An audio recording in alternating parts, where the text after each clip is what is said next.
I'm the killer, bring it.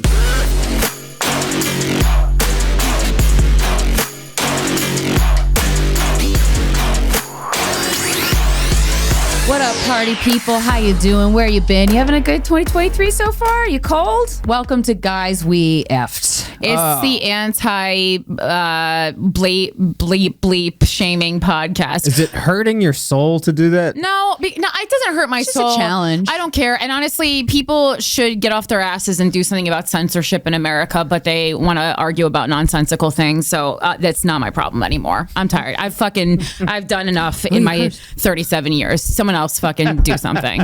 I'm tired of it. Fucking do something. Stop complaining. Can we curse now? Welcome to the show. We're happy you're here. We're trying to, not get punished by the YouTube algorithm. Yeah. So if you want to email us, the email address to send us your woes to is sorryaboutlastnight@gmail.com. Before we read the email for today, we want to do a call to action. We want to hear your stories. Email us at sorryboutlastnightshow@gmail.com if you have a rather tragic Valentine's Day terror story, like a bad date gone awry, sex gone bad, maybe you landed in the hospital, maybe you lost your house, I don't know, maybe there was a fire. Email us your worst Valentine's Day horror stories at sorryboutlastnightshow@gmail.com. We want to hear them, and we're going to post them to our social media. Like we posted our songs to bang to, which is already up, and the full playlist, the Spotify playlist, is up on our link tree at Guys We Fucked without the U and fucked. And then coming up this week is going to be worst reasons you've dumped or been dumped. So check out our social media, guys. Yes, and here is today's email. It says, my boyfriend's parents think I'm an alcoholic. That just means you're a fun time. Everyone's so jealous of you. Hi, Corinne and Krystyna, plus Mike. How's it going down there, big boy? Go ahead. Is that in the email? Yeah. Yeah, there's a wiki. I certainly didn't fucking say it. Yeah, that's not. I love it. Go ahead, roast me, ladies. I have been listening to your... Anytime someone's like, roast me, I'm so crazy. It's like, this is going to be the most boring email. I'll roast you for being boring. I have been listening to your show for the past few years since my mother fucking best friend introduced me to you ladies, and I'm constantly listening to older episodes when I'm waiting for the next release. I appreciate everything you guys have done for me and others through this podcast. I absolutely love you guys and would love for you to come to the Midwest sometime soon. But on to my email. I need help. I've been dating this guy, let's call him Seth, for a few months now. We've known each other since middle school. We are 23 now. We had no contact after that until we reconnected last year, and it's been going really well. We are still learning about each other, but overall it has been really loving and nice. But, ... Always a but. His parents think I'm an alcoholic. Let me start by saying I am not an alcoholic. That's what every alcoholic says. What an amazing... Before they go to AA and admit it. Last year, I got out of a 4-year abusive relationship with help from you lovely ladies. Yay. So I guess you could say I was drinking more this past year than usual. When my current boyfriend and I reconnected. When I say drinking more, I mean going out on the weekends like a normal 20-something-year-old. Yeah, it's like you're 23. You could literally drink every day, and I'd be like, that's normal. Yeah, drink while you can, while your body doesn't hate you for it. Yeah. Every time we would see each other, we would be at bars downtown. So to be fair, I was drinking when I would see him, but I am in no way an alcoholic. Seth never had any issues with my drinking. He still claims he doesn't, but he's made it clear his family thinks I have a problem. Wow, Seth's a pussy. Yeah, that's also a pussy way of him saying that he thinks you have a problem. Yes. Yeah. Because otherwise, why would you care when you're 23 what your parents think? All you guys are so obsessed with what your parents think. It blows my mind. Free yourselves, guys. As someone who's been there. Free yourselves. It's better on this side, guys. It's embarrassing. It's better on this side. Also, it's important to know that when we first reconnected, Seth would always drink with me, but since we started dating, he won't. Yeah, because he thinks you're an alcoholic. So he really does think you're an alcoholic. He just doesn't have the courage to tell you. That's so cowardly. Because that's like, that's like, I mean, I wouldn't even go to a bar if I actually thought someone had a problem. But I mean, that's like the number one thing you do is you stop enabling them. Yes. Right. And also, too, Seth wouldn't relay what his parents are saying about your drinking unless he agreed with it. Yes, of course. Which is really confusing and fucking annoying, to be honest. Yeah. Seth has said that his family voiced concerns to him about my drinking. It's so weird. It's also like, how have they been privy to this? 23. Like, okay, so I have met his parents twice, and I guess you were drunk both times. So that was on you, girl. Well, yeah, that's a bad one. Yeah, I mean, just don't. I mean, you should just, yes, you should be able to be yourself, but not really. Like, you should. Like, I am more of an advocate for being myself than anyone I've ever met, and even I wouldn't get drunk in front of my boyfriend's parents. Yeah, like, it's a dumb idea. Come on, why are you making your life harder than it needs to be? Right. I've met his parents twice, once before we were actually dating at his college graduation party this summer. I brought him a bottle of Crown Royale. Nice. Which, hey, I know doesn't look good, but everyone was drunk when I got there, including my boyfriend, so I felt it was fitting. Okay. Wrong with that. The second time was more in passing and everyone was sober. Except for you.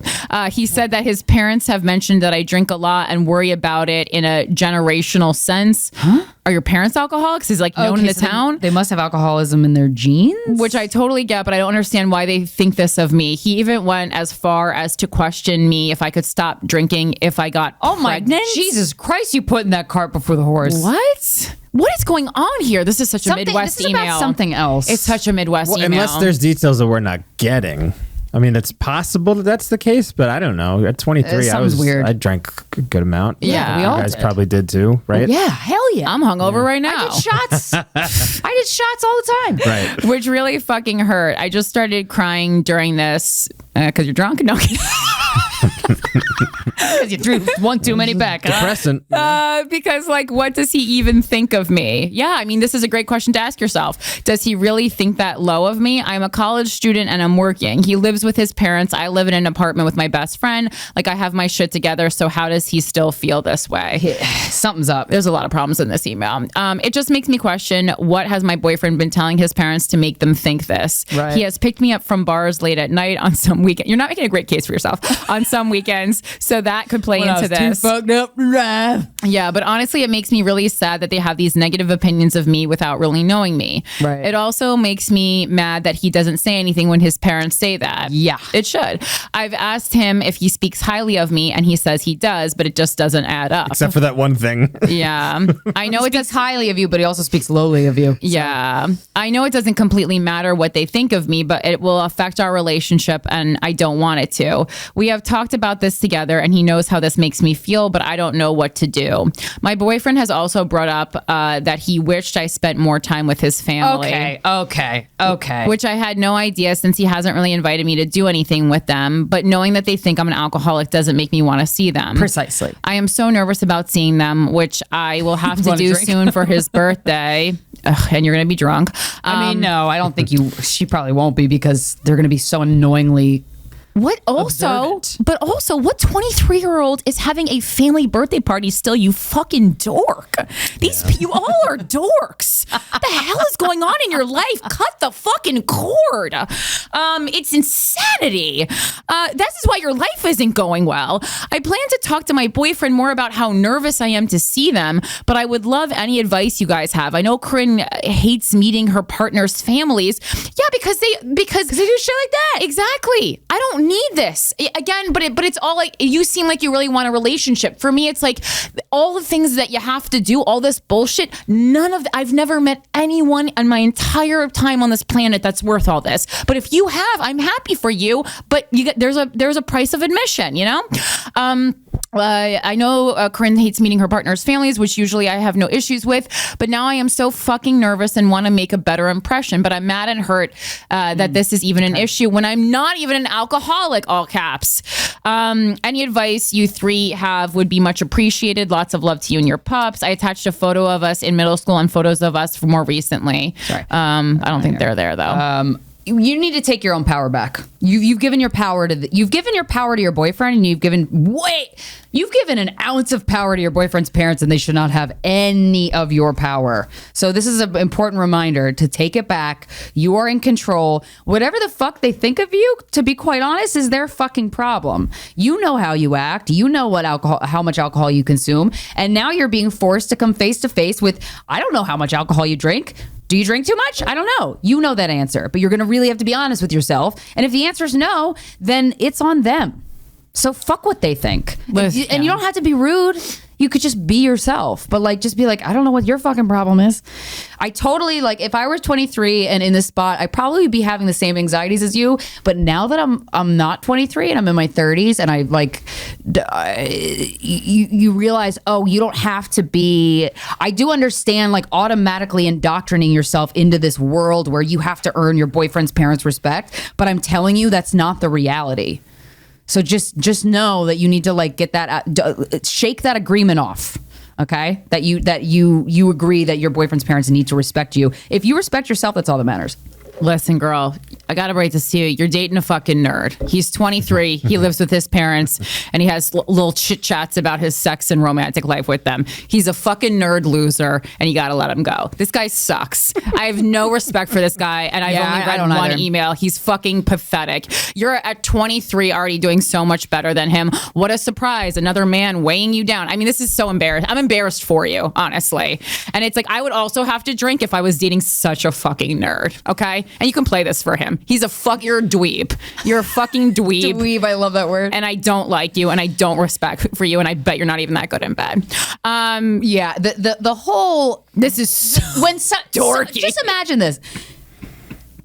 My parents think that you're an alcoholic. I don't. If someone fucking said that to me, if I'm dating somebody and they said my parents think you're like a cocaine addict, I don't do cocaine. I fucking hate cocaine. But if they said that, I'd be so turned off by the delivery of that. The fact that you took that information in from your parents, did not fight back and stand up for me, and then you're taking this to me.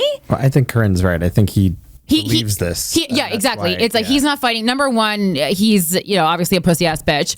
And then number two, he believes it, and he doesn't have, even worse. So he believes this thing about you. And isn't man enough to, like, say it himself. Listen, I mean, I don't think thinking someone is an alcoholic is thinking lowly of them. It's being concerned about them.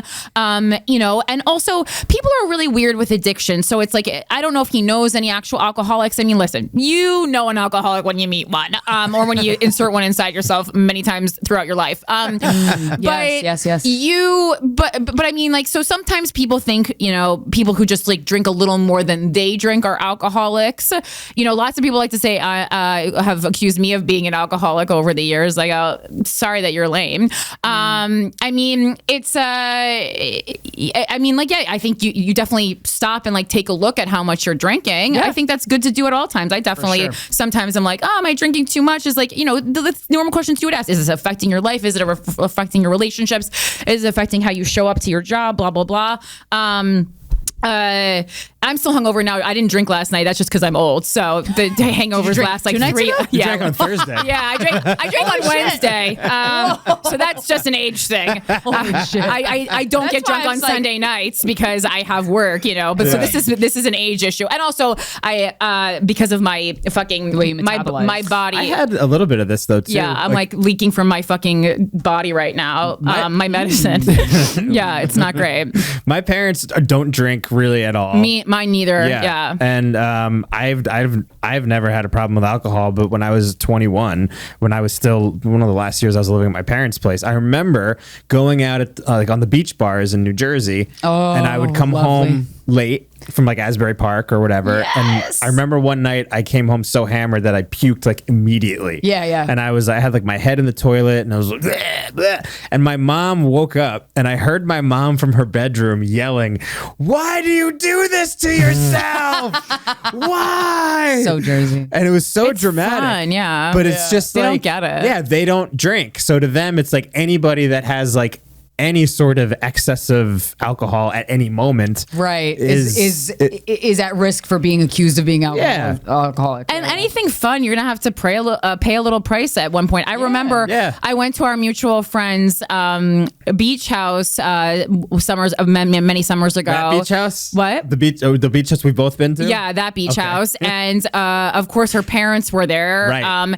And we went out to a Jersey Shore club, and I got drunk, and I came home home and I like stumbled up the stairs because it was dark and I am drunk and I'm in a house I've never fucking been in before. And there were a lot of stairs in that house. Yeah, and there was a lot of stairs and also stairs and drinking. We have I'm in heels and we're supposed to be like quiet because your parents are home. And then, you know, it's a whole thing and I'm just like I'm like 30 years old right now and I'm like trying to creep in and I just said to myself, I go, you're 30 years old and you have money. You're never staying where someone's parents are again. Yeah. This is so fucking preposterous that you even put yourself in this position. And the position was not that I got drunk. The position was that why am I staying with someone's parents? Right. This is embarrassing. I'm embarrassed for me right now. And from that day forward, I never stayed with someone's parents besides my own family ever again because I go, what? I was like, this level of success, you should never be creeping around so that someone's fucking parents don't hear you. This is psychotic. And I was like, it's psychotic that all of you don't see how lame you are being. You are being lame. I remember that weekend. And then my ex had the fucking cojones to say something to me about it. And I go, you're broke. You do have to be quiet for her parents. I'm not broke.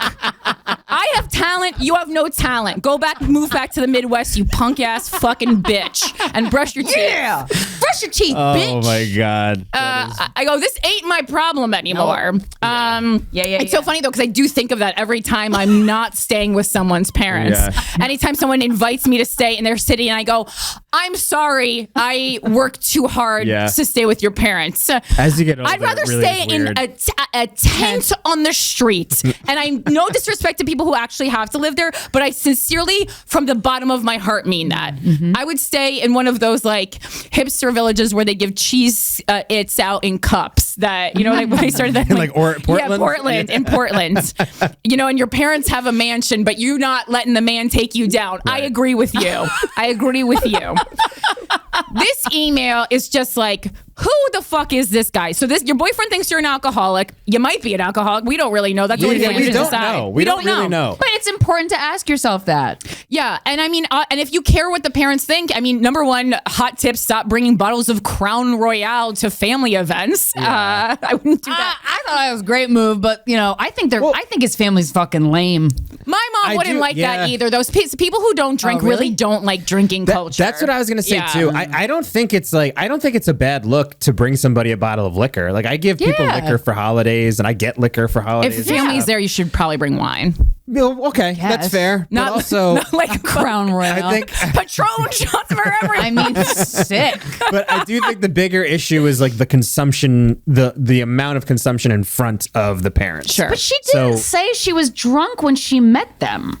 She said they met them twice. Once was the first time she was. Everyone was drunk. So no, who gives a shit? Well, because they don't care because everyone isn't their son's girlfriend. You know, and obviously and who knows what this guy's telling them? That's part of the issue too. Well, and also the fact that he even at 23 said the pregnant thing. Would you be able to stop drinking if you got pregnant? Fuck that guy forever for saying that. To be honest, you're just living this like I think you're living a city life in the Midwest. Yeah, and you gotta decide who you are and who you want to be. Do you want to live a Midwest life? And that's fine if you do. But this guy this guy's fucking awful. This guy wants to live a very traditional Midwest life, and it seems like you are more living a cosmopolitan life. You're living in an apartment with a friend. You're going out drinking. You're working. Like that to me is like you're a city girl. He's a country boy. That's not going to work out. Believe me, I've tried to make it work. And when you said Seth said his family voiced concerns about my drinking, and then asked the pregnancy part, like would you be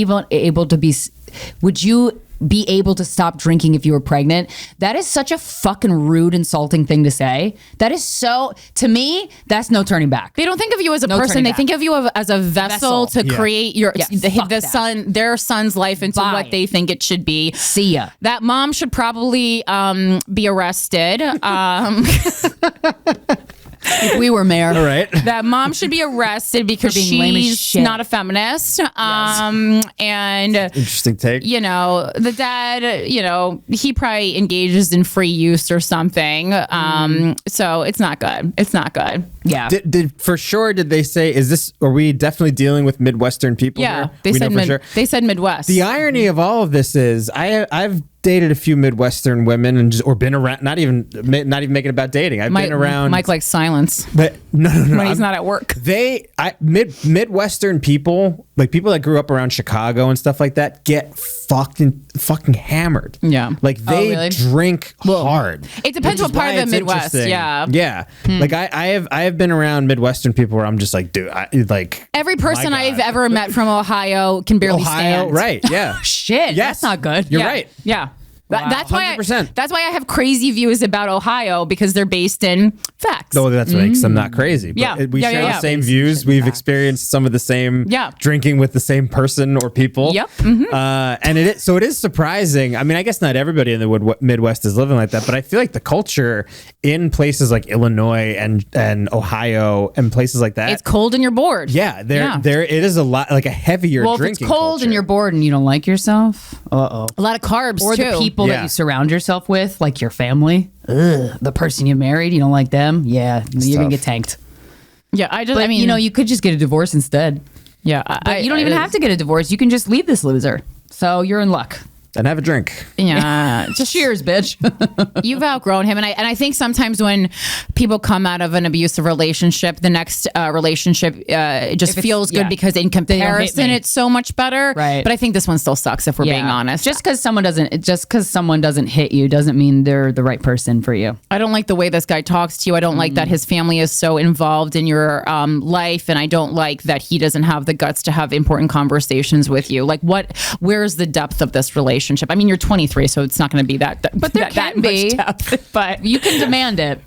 you can. Well, I mean, but I just like having been through that. Like the love that a 23-year-old experiences, even if you stay with that same person, would develop so much further over the course of time. The love that you experience when you're 23 is just not the same love that Right. you're experiencing when you're in your 30s, 40s, whatever. And I'm Yeah. sure there's more love that I haven't experienced yet that I'll get to later in my life. You know. I hope so.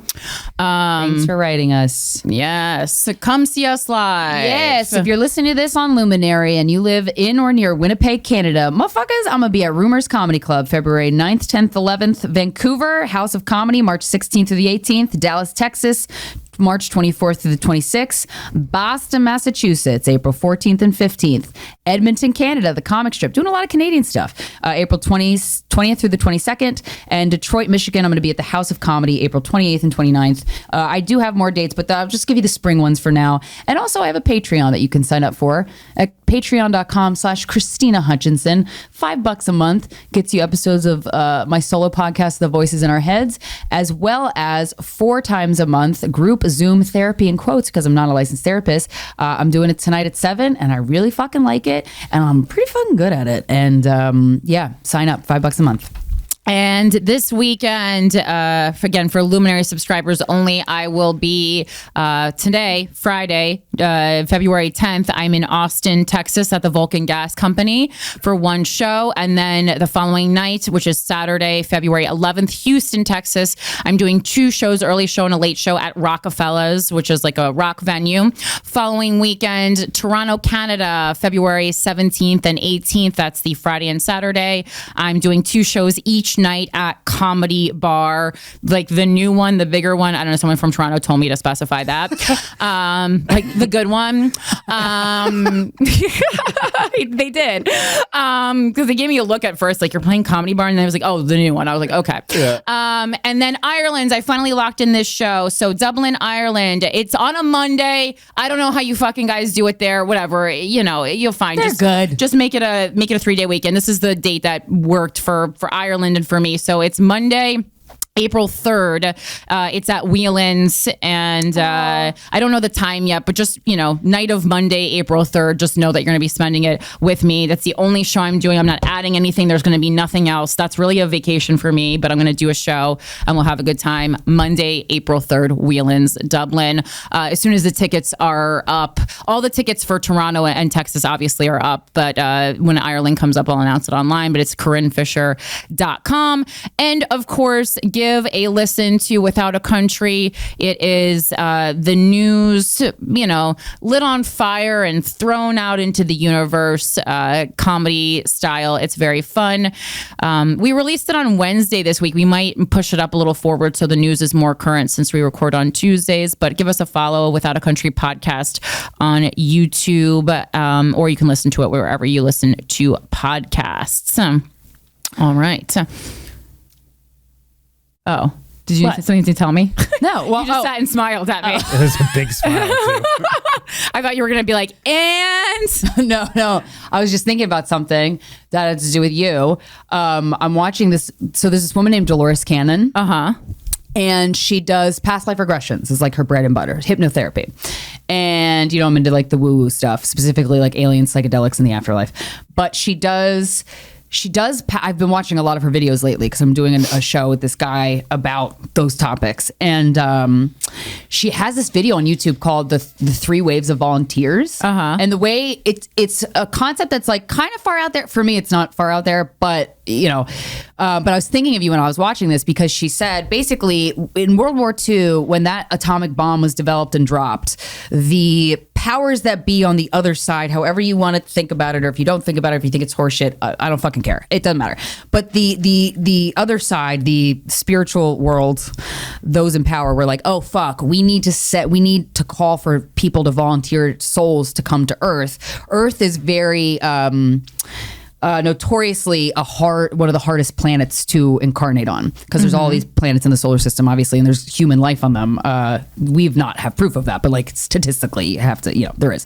Anyway, so she was talking about these 3 waves of volunteers, and the first wave were the baby boomers, and then the second wave were people like somewhere like shortly after that. But she said the third wave of volunteers, basically souls that agreed to reincarnate on Earth, but like don't like it here, don't like the people, think everyone's full of shit, don't want kids, but serve as an example of how to behave. And I think you're a third volunteer. oh, She was describing them like, oh shit, that's fucking Corinne. I don't not like it here, but everything else was true. Just like the people, like I don't like you. You see, you meaning people, not right? you Right? No, I know. You as in humanity, right? Everyone, right? And you see like everybody yeah, else. yeah. You see humanity's bullshit, right? And I mean, I fucking do too. I would like kids though, but like she was describing like kind of the characteristics of the third wave of volunteers, of people that are souls that are like they agreed to come here and then they get here, and so she agrees. Like, oh, I'm just here to be tortured. Yeah, kind of, but for the betterment of people on Earth.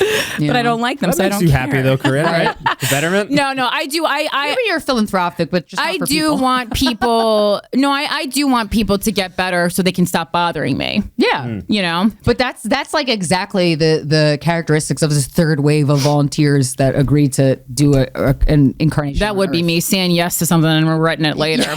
Yeah, really. Well, that kind of She's describing. I'm like, oh my god, I got to tell Corinne about this. This is exactly her. that reminds me of this film I saw. Thank you M. for your Night service. Shyamalan. Thank you. I saw M. Night Shyamalan's new film, and it kind of reminds me Was it good? of that. It was disturbing. It took the wind out of me yesterday. The book is supposed to be very good. Yeah, I want to read the book. I think Tommy and I went to see Knock at the Cabin, and you know, that preview looked fucked up. I actually didn't even see the preview, which I don't know how I missed it because I exclusively see horror, but I guess they weren't running it during like A24 films and stuff, which is most of what I watched last year. And so Tommy just invited me, and I was like, yeah, let's definitely see it. But I did. I never read reviews or like even like synopses of movies. I just go in cold, and I find I have a much better chance of really enjoying the film if I go in with zero expectations. Just show me what you got to show me. I shouldn't have to read about it. But if it's a well-made film, I shouldn't have to read about it beforehand. Right. Like anytime I walk into something with an expectation, I'm disappointed. Yes, so I just go into it. And I mean, great. I really enjoyed it. About halfway through, I guessed exactly what was going to happen, which was disappointing, especially for a director like M. Night Shyamalan, where you actually think you're going to be surprised. But I guessed exactly what was going to happen. Saying it's just play out was still interesting. But yeah, I mean, and it also makes you think like what you would be willing to do for the rest of humanity. I guess that's all I'll say. Like the sacrifices you would be willing to make. And so I think it really ropes into that. But it's definitely like very disturbing. Although I will give him credit. I really like the way he handled the violence in the film.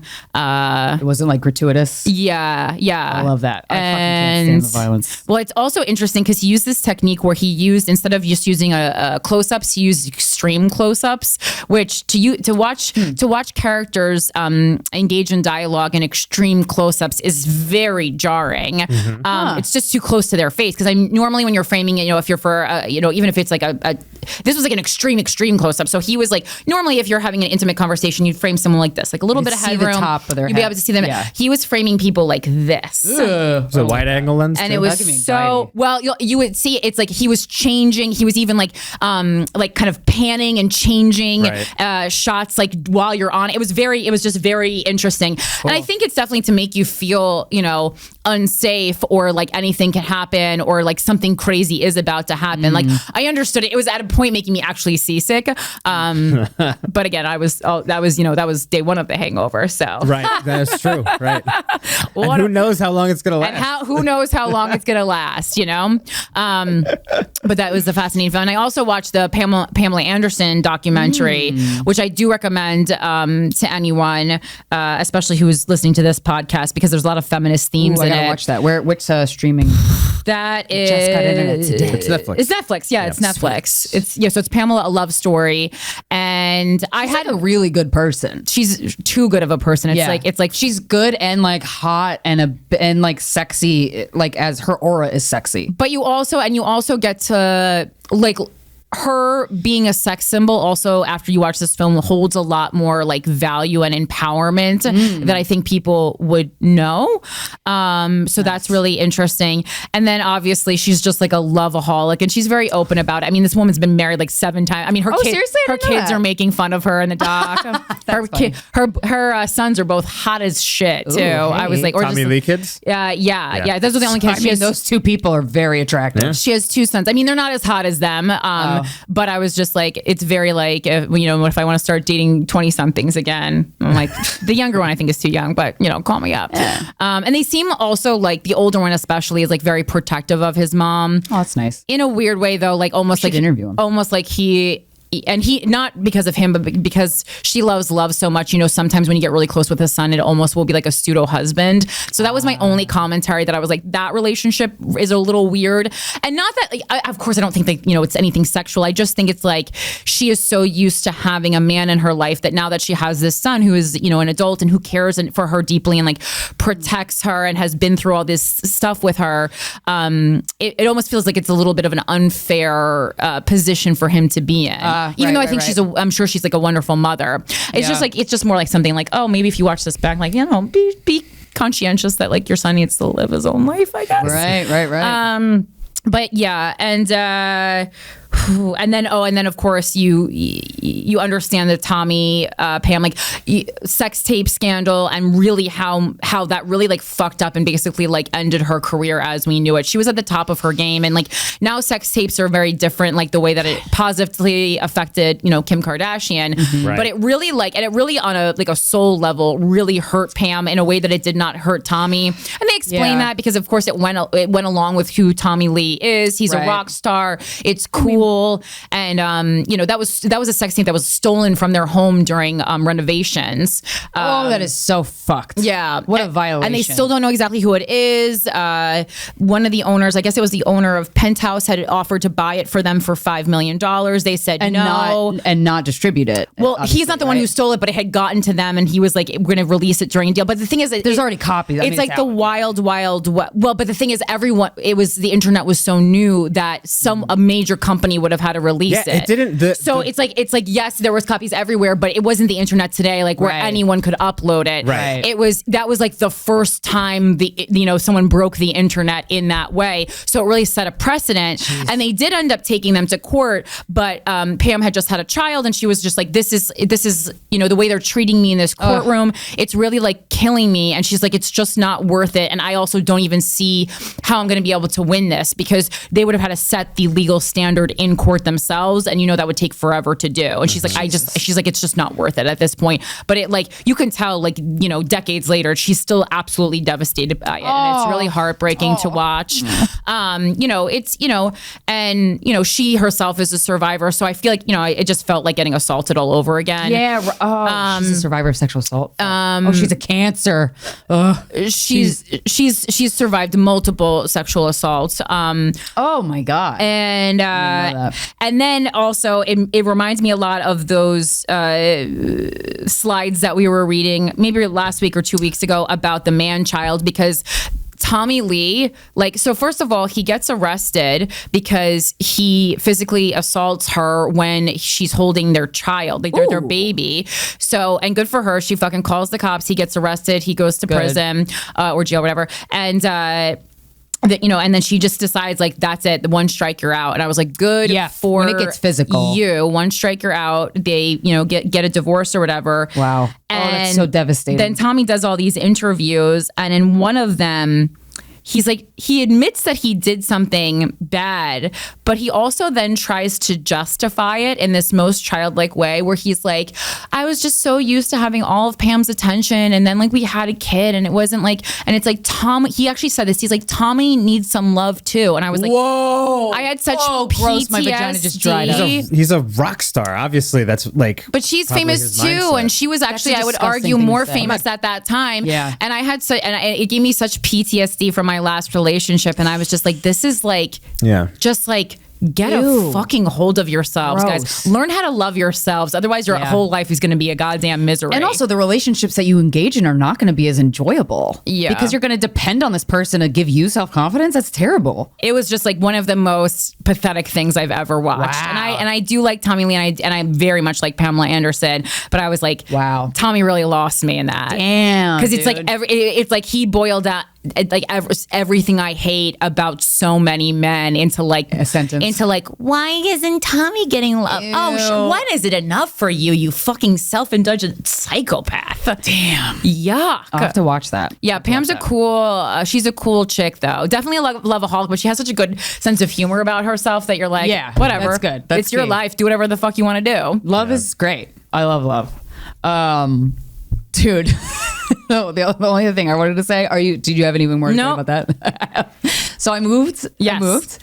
And I've never lived in a building like this, but I moved to a neighborhood that I love, Long Island City. I don't give a shit. And the building that I'm in is situated so that I can see into my neighbor's apartment bedroom.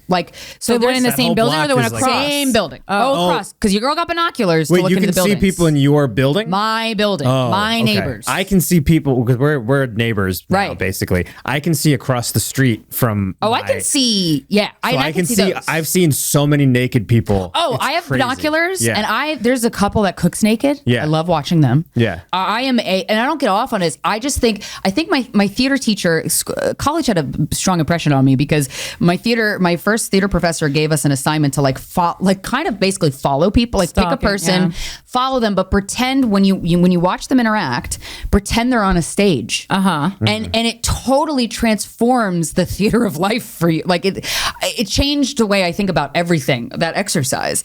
And so I got binoculars when I moved to my old apartment in Greenpoint, but there's no buildings close enough for me to spy on anybody. Right. So I was like, fuck. But here, Long Island City, they are on top of each other. Yeah. And I love it. It is incredible. It's one of the things I love about New York City is just a shitload of people stacked on top of each other in these little boxes, and they're all doing completely different things. It's so cool. And you can see into every single one of those apartments on that street. Yes. And I take my binoculars. So no one has curtains? They just don't. They do, but they don't. Well, I don't know if it was those floor to ceiling glass windows where you just you really can't hang curtains on them because it ruins the look. I have floor to ceiling glass, so I have a corner of my living room kind of juts out from the building, and it's all floor to ceiling glass. It's really cool. I have this crazy view where my couch is. I can see down 42nd Street perfectly. Interesting. It's weird. I've never experienced a view of a major New York City street like this. And I could see all the way to the Hudson to New Jersey. During the day you see New Jersey, but that night the Times Square lights are so bright. And I don't have, I just got cable today, so I haven't been watching TV. I'm just sitting in the living room at night and I'm just staring. And I was staring in my underwear, smoked a little weed, and I was staring on my couch, just staring down 42nd Street. I'm like, this is phenomenal. This is beautiful. And I had a bra on, whatever, but I looked sexy, but I wasn't trying to. I was just alone in my apartment. And then all of a sudden I look up and the area, I'm looking to my right is 42nd Street. And then to the left is the apartment upstairs. And this guy was staring at me. Oh. And at first I was like, ah! But then I was like, he's kind of hot. And I was like, wait, shit, do I like this? What's happening? And then ever since then, I just like kind of walk around my apartment with my tits out. And if you see me, you see me. It's kind of hot. It's my new fun activity. I had the same sort of thought. It's free. Doesn't cost any money. Yep. You just walk around naked with the lights on. If you want to look, you will look. When I moved into my place, I had the same thing where I was realizing that like the windows were open and people could see in across, and like I don't even know. need binoculars. At Really. first, I was like felt a little weird about it because I walk around my apartment naked all the time, and I also just like will like jerk off in my living room or whatever. Good to know before we go to your Super Bowl party. Jerk off in your living room. What you guys have view? specifications on where you jerk off in your apartment? I'm gonna have to bring a fucking beach towel to sit You know on. what? You just inspired me to masturbate in my living room. Do you guys not do that? I don't. I just go to my bed. I don't. I mean, I don't know if I masturbate on my couch. I've had sex on my couch for sure. I have sex everywhere. It's funny because I've actually never had sex on my couch, but I have masturbated on it. It's more like Great. because my Can't wait dog for would Super Bowl try to Sunday. lick my crotch probably if I was doing it on my couch. Okay, well, yeah, that's a different story. Yeah, you gotta be careful with animals. But I did think I was like, do I have to be aware of this? Like, do I have to not do this? Because I mean, People don't have to look. yeah, right. But You're not it's offending weird anybody. when you can just see. It's like It's when all of the wild. windows are open and you can see like 15 people's apartments. You could see really weird from my living room. You can see hundreds of apartments, and Yeah. you don't even need binoculars to see what they're doing. No, you see right across. It's fucking fascinating, though. Yep. It's I've never lived like that. I've never lived in a building like that. Like, but that's all. I always equated New York to like that type of living, Right. And I've never had that until now. But I'm like, this is fascinating. Oh, It's fascinating. yeah. I don't like And then, that, but if you yeah. go back into my living room, there's a way to sit on the couch where you don't see anybody's apartments. You Sure. kind of have to go up to the window, which I like. Yeah, you don't want it to Yeah. just be like, The You have fact to that I opt could see into my neighbor's snooping. bedroom. Yeah. I could see my neighbor's bedroom. That's wild. That's crazy. wild. I can't see anybody in my building, but I can see people like across the way who I'll never meet. But I could see the like, guy might meet upstairs, them. his computer screen. yeah, that's You can crazy. read what he's typing. Yes. Oh, It's weird. yeah. I mean, there's some big windows like that on my street that I can look up and like you just see people typing in the window, and I'm just like, why don't you? I mean, Close the curtain. well, no, they don't have curtains, and I'm just like, there's a million other places. I guess they like looking out the window and they're not doing anything weird, so it's fine. But Yeah. I don't know. Where they are, and they want you to see it. No, they're 'Cause just there's typing. They're doing boring stuff. Oh, okay. Because there's some people in the building across from me that I'm like, I think you want people Yeah. to see this. Oh, I'm sure. Yeah. That's And like a popular I am kink. here for it. It's very voyeuristic. Very voyeuristic. But I'm like a voyeur of humanity. You know what I mean? Sure, seeing titties and dick is a bonus. We all But love if I it. don't see them, I'm still fascinated. Yeah, You know? totally. I love the way people like decorate. Like looking into a stranger's apartment is it's like my crack. I love it. It's so fascinating. I like the way people decorate sometimes. Yeah, but then Yeah. sometimes I'm like, oh, this is terrible. I just. And yeah, This isn't good at it all. works sometimes. This is not good. So I'm gonna sit on the floor for your Super Bowl party, Mike. yeah. I'm not this. When you jerk off, do you Take it jerk off far. into a towel? Everywhere in his Yeah. apartment. Yeah, I don't like rub it on the couch. Well, I don't know. You just What color is flies your in the air. couch? Blue. We would see the if there was Yeah, we would see the it, cum. the crust. You're fine. I'm an adult. I would never. Yeah, and do adults that. never come on anything that shouldn't be. Bill Clinton.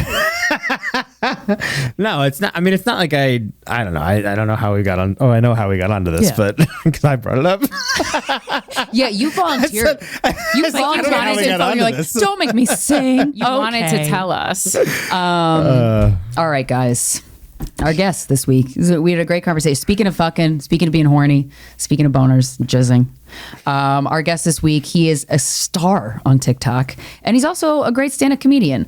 Ladies and gentlemen, please give a very warm welcome to Che Durena. Being a female comedian, and we talk about this a lot, it's just like it makes you less attractive Really? to men, not to other male comedians. Male comedians love it, but yeah, it's like a big problem. Like being a successful female comedian is intimidating to regular dudes. Oh, yeah. We don't have people coming up to us after shows that Being we like, hey, can I fuck you? And I guess Yeah. if they It's happened were. a couple of times. Not the highest caliber guy, though. Right, Yeah. it's not. Well, it's not even. It's just like more like simp energy, which is fun from time to time. What's that again? Just a guy who you can absolutely like own. Ooh, like a cup. It's like, Kind of. Simp to me is a very, like I don't know. Simp almost reminds me of like whipped. Like they're wrapped around your finger. Yes. Which is like can be super hot a little, especially when you're like very masculine in energy like me. But then at a certain point you're like, okay, but like what if like someone attacks me and I need help? Yeah. My boyfriend is wrapped around my finger, isn't going to do shit. Like, I don't. so that is stuff you guys consciously think about. Like getting attacked? Yeah. All the time. Yeah. No, we do like every day, but casually, you know? It's like, But, hope I like- don't get raped. No, but like that if a guy can protect you if you do get attacked. I would like to know that if at least it'll be like a tag team fight. Yeah, like yeah. that I least don't you're have not in to, it alone. Yeah, that at least it's not just me being like, stay back, baby, I got this. Yeah. You You're know? you're not the powerhouse. You're not the one who's like laying it down. Yeah, because a lot of times I'm just thinking, I'm like, what did I do in the Pizza Hut at Mortal Kombat? And then trying to remember right. those moves Yeah, because yeah. that's all I really got. Right. Have you ever had to fend, protect a lady? No, I don't think so. Damn, boring. Yeah, sorry. I got no juice on that. No. There was one time there was like a confrontation in the streets and my girlfriend kind of really got in between. Was like, please don't. You said please don't, or no, she said that? please It would be don't. hilarious if you said, please No, don't. please don't. Yeah. Please don't. Please don't. Please don't. Yeah. No, but me and this guy were getting a confrontation. Then there was other people in the street who kind of got involved, and it just dissipated with us being like "fuck you," but never turned into anything. Yeah, That's good. I sometimes start shit if someone rubs me the wrong way outside, like in the outside world. I'm like, oh, motherfucker, let's go. I'm not letting this slide. And then if I'm with a guy, he's like, oh, Krystyna. Now I gotta get in a fight. Now I gotta fucking get in a fight. I'm like, you don't have to get into a fight. That's but you your do choice. have to get in a fight. You don't have to. No one is legally obligated to get in a Yeah, fight. but if you don't, I'll think something about it. But if your there you lady go. is like it's instigating very a fight, hypocritical. you can't like be like, oh well, I don't know, you started it. I don't know. You have to be like, I got your back. If you're in a fight, we're in a fight. right. Well, And- my temper's so bad though that I think in my head that I could scare people away on my own. I do think that. I do like seeing those fights when it's a couple. It's always at like a baseball game or hockey game or some shit. And it's a guy and a girl and they're fighting a guy and a girl and the one side is beating the other side's ass. I'm like, that's sick. I would love to do that That's with the true chick. romance. Yeah. That is, tag team it. And you're just beating the shit out of another couple and they have to go home and they both got their asses kicked. You're like, we did it, baby. You'd have the hottest sex afterwards. Oh, Like, yeah. We are Mortal Kombat in human form. Yeah, getting in a fight like with your where your partner's on your side, not getting in a fight with your partner is Very so romantic. Is so fun. I once bullied a locksmith with my ex-boyfriend. Wow. And it was, I mean, what foreplay? What he did? Like what? He charged me $800. That's what he did. My God, For what? That Because cunt. you're locked out? Yeah, but there was like actually something wrong with the lock, and he had to drill through it, and then it was $800, and it was like the middle of the night, and I was like, "What are you gonna do?" Like, yeah. Right. It's like I can't, Did Yeah. you bully him down on price? No, we couldn't do that. But then he was trying to say like the money didn't go through on Zelle, and that we needed to send another way because he like Oh wow. he wouldn't accept a credit card. And was your boyfriend at the time like, the fuck you will? Well, I mean, I was paying for it because it was I fucked up the lock. But there was actually like a problem with the lock, and then he like spoke Israeli, and then like my boyfriend spoke Israeli. So then Ooh, we're getting in hot. fights in Multiple languages? in Hebrew. Yeah, I'm like it's Hebrew, not Israeli. What am I talking about? Yeah. That's not a language. That's okay. Anyway, moving on. You get it. That went over my head. I wouldn't have corrected Me you because I'm like, neither. yeah, Israeli. Oh my goodness. Che Durena, we're here with comedian Che Durena. Wait, Shay, right? No, Che. Oh, it is Che. Yeah, it is Che. Fucking Ryan still? But you're, Yeah, no. but Okay, so he still confirmed it incorrectly. Yeah. In No, the text. He says it all wrong. He goes, it's 1,000% busy editing. Shay. No. But then he said people call him Che, and he just went along He with might it. And I he go, might oh have my just been fucking with you because I've even God. had No, he wouldn't. I don't think he would do that privately because I actually asked him moments ago. I don't think he would set me up for failure on purpose. I mean, he might. That's kind of funny. That's a very funny thing to do to someone. that's not your vibe though with him, right? I don't think that It's his vibe with other people. Because Yeah. he knows I would make him pay for it in a way that wouldn't be worth his time for the little joke that he would get out of it. Yeah. He knows I'm brutally vindictive and I will hunt him down He's to a the little ends of the scared earth. of me, and I'm proud of that. That's good. Yeah, Yeah. that's a good stance to have. Yeah.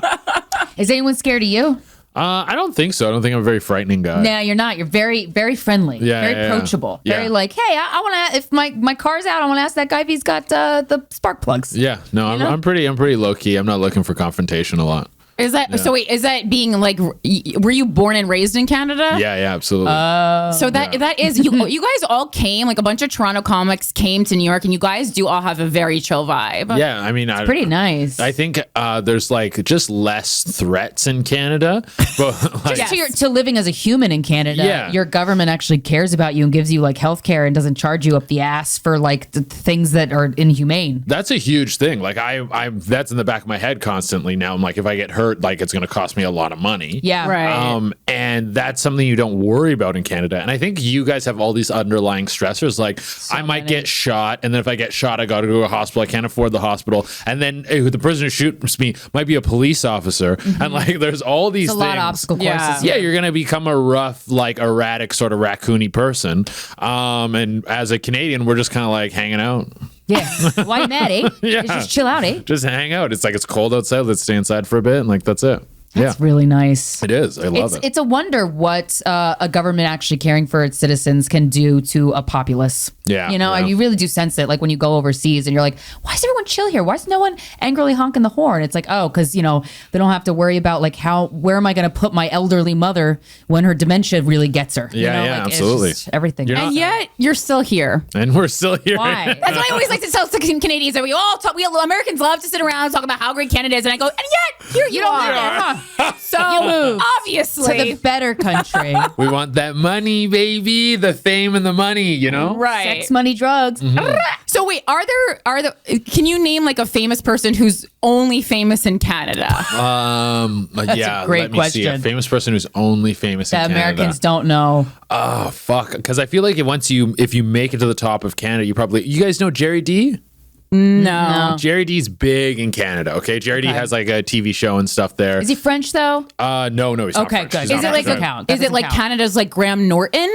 Do you know who that is? No, I don't know who Graham Norton Okay, so is. he's like a British talk show host, and it's like the most fun talk show that every like celebrity aspires to be on. He was like on a sports. We have Sportsnet in Canada, I think, Okay. and he was on there, and he was kind of like this. He plays sort of this like dopey kind of character on there, and then he has a TV show called Jerry D or Mr. D, where he is I think a gym teacher or something like that. Even the fact that, so is it D like the initial or like DEE? D, the initial. Okay, so even the fact that your biggest celebrity is a guy named Jerry D. Yeah. It's like lame. Yeah. It feels very like Walmart. No, because everyone leaves. If you can make it, you take off. No offense to Jerry D. He can buy and sell me, I'm sure. I mean, he's big in a country. That's great. That's amazing. Yeah. There's Okay. just not a lot of market there. Yeah. Right. Are Canadians sexually charged? What do you mean? You know, like how I was saying, like the populace of a like a country's population. Like, are they horny? Yeah. Oh, yeah. Well, it Okay. depends on where I've you been to go. sex clubs in Canada and Toronto. Oh, where'd you go? Oasis? Yeah. Yeah, I know. Super fun. It's 4 very- floors. Yeah. 2 hot tubs. Yeah. And you're naked the whole time. Yeah, it's like you walk around being nude. There's a girl I was dating. We would go frequently, and it was great because she was like this The little pools. redhead with like big tits. So like Great. Love my life. the two of us there were a hot commodity. Oh, yeah. So did you get followed around? we would get followed around. Yeah, that happened to me in Atlantic City, and I was like, no. dude. Just in a city or in a Oh no, because I was like, I've been followed around on foot in Atlantic City. I don't know that I loved it. sorry, you're right. Good clarification, Corinne. Yeah. I go a sex club in Atlantic City. Because I was like, I mean, you know, not to be rude, but anyone with all their teeth is like the queen of Atlantic City. Yeah. Well, all their teeth and double D's. Yeah. I was the queen of the Atlantic City sex club. Yeah, but Well, so you were a hot couple. We were a hot couple walking around there, and there's this one time it's because there's several floors, and the main floor is like the hot tub and pool and stuff. Okay. And then the middle floor is like the dungeon and the there's the like sex a swing. ballroom. Yeah, the There's a sex sex swing. swing. Dude, one time Dude. I saw this dude, and he Bro. was on like that cross thing where Yes, you're the like crucifixion, the baby. crucifixion cross. That's cool. And there was a group of people watching him, and some girl was jerking him off. And then yes. when he came, everyone clapped. That's amazing. What a sense of community. Oh my God, Canada's so supportive. So good. But we're upstairs. We're on like the top floor. We're fucking, and on the top floor, only couples or single women can go. So you kind of fuck a little bit more privately. Yeah. Then we go down, we're fucking in the dungeon or the ballroom, and this guy, he said his name was King. And he comes, he starts watching, he's like, can I watch? And we're like, yeah. And then he said, can I slap her ass? And I was like, you gotta ask her. And she was like, no. And then we kept fucking, and then she's kind of like, I want to go somewhere else. And then we went somewhere else. And then like King was kind of like floating around again. No. And then we're like, fuck it, we're gonna go upstairs. So we go upstairs, and then we're fucking upstairs for a while, and then we go back downstairs to go into the hot tub. While we're walking downstairs, we pass the change room. King's in there. I remember like looking and us like making eye contact and being like, fuck. And then we get in the hot tub, and then like 2 minutes later, King shows up in the hot tub. Damn. And by this point, the girl I was with was pretty drunk, and she was like, oh, King, surprise, surprise. We meet again. Your He Majesty. deserved that. He Oh deserved yeah, that. 100%. And he still like hung out for a minute. So, Yeah. so single men were allowed to go to that sex club, because that's a rule in America that you don't get. If you're a guy, you have to be with a woman, unless it's an LGBT, like a gay sex club or something like that. But yeah, that's interesting. Yeah, so single men could go, and the ratio there was horrible. Like, I would never recommend going there as just a single guy, because your chances of you picking up are super low. But going with a girl was a great time. Yeah. I went there with a girl, with my boyfriend and another gal. Oh, it's great. Yeah. Yeah, I've never been alone to. I mean, that's like, if you're a single woman, you go alone. That to me that's brave. Yeah, That's yeah. I would do it. Brave. I would do it with a mask on. I With, wouldn't. not a COVID mask, but like a hot, like lacy thing, because I don't want anybody to recognize me. And I have to straighten my hair. It is a very, like, they go out of their way to make it a very safe environment. It's very sex positive. Like, they tell you all the rules before. Yeah. They tell you things like, if you want to watch someone, you have to ask. Like, I was gonna say, it's nice that King at least asked if he could watch. yes, like there was all those things. There was one time me and this girl were fucking in this room, and then a couple came in. They're like, "Hey, can we watch?" And they come in, they're watching, and then they started like messing around. And then another couple came in, another couple came in. There's 4 couples all Orgy. fucking in this room. No one swapped, but it was just hot to be in there That's like so that. hot. Yeah. Damn. Yeah, and then anytime I've been, I had to check my alcohol. But did you have to check your alcohol? What do you mean check? Like it was BYOB. BYOB, and you have to check it, and then there's a basically you have to bartender. you have to pay for your own alcohol. You have to bring it, and then you have to tip the bartender to get it back pour for it. you for Oh. like sip by sip. No, they have a bar there. So like you See, just that go sounds and get much drinks. better. I would like to. Yeah. It's like I have to lug my own 6-pack to the sex club.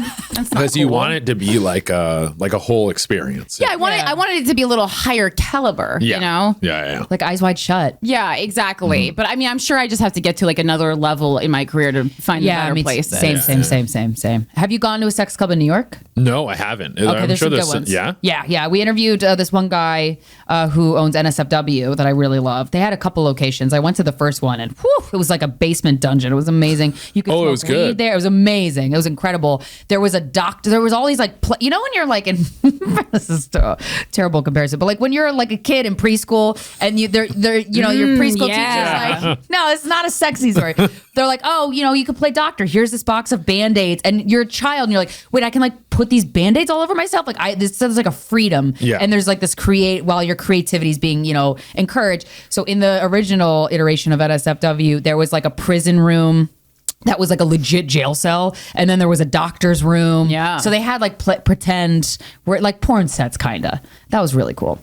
Their new place is just leather. I should check that out because I do want to go to an orgy like soonish. Like I'm 30 and I feel like my orgy. Gotta time's get like, to it. Hurry up, man. Orgy time's running out. No, I don't think it's running out. Well, I think you're like, a man. You're a good-looking guy. It's not going to run out until Thank you're like you. 60. But you like, I don't know, there's like a prime time for orgying, and then I just want to get in there when it's hot. And you feel Yeah. like 30 is the prime time. I think if I get to like 35, I'm like, it's got to be on the list at least. We're busy people. Like if I don't put it on the list, I'll be have to plan 35 it. and I'll be like, oh shit, like where has my life gone? yeah. Oh, I'm elderly. I'm a geriatric. I'm 35. Okay, wait. So 30 is still pretty young. Can I ask you, do you feel like your dick is not working as well as it used to? I know this is not like we won't clip this part up. This is just our own personal We're research. both older than you, also, Yeah. and so is Mike. We're all older than you. I go through different phases because like I definitely have used Viagra and stuff. Oh, you do already. Oh yeah. I feel like people are just like using that, and it's like not even. There's no stigma. It's just like we're all just Good, doing it. yeah. No, yeah, I started using it like I don't know 6 years ago, 7 years ago. Like in my 20s, I started using it because it's like drugs and alcohol and all those things affect. Yeah. So it's more if I'm getting fucked up, safety. Yeah, you still have the ability to wheel. You bring a girl home, and then it's like It's like a neck brace around your dick. Exactly. You're like, I need something. I need hold it up. something to keep him going because I've put so much toxins in my body. He doesn't want to work. Do you still enjoy the sex as much on Viagra? Yeah, absolutely. Okay, good. Like it's still the sex is still fucking awesome.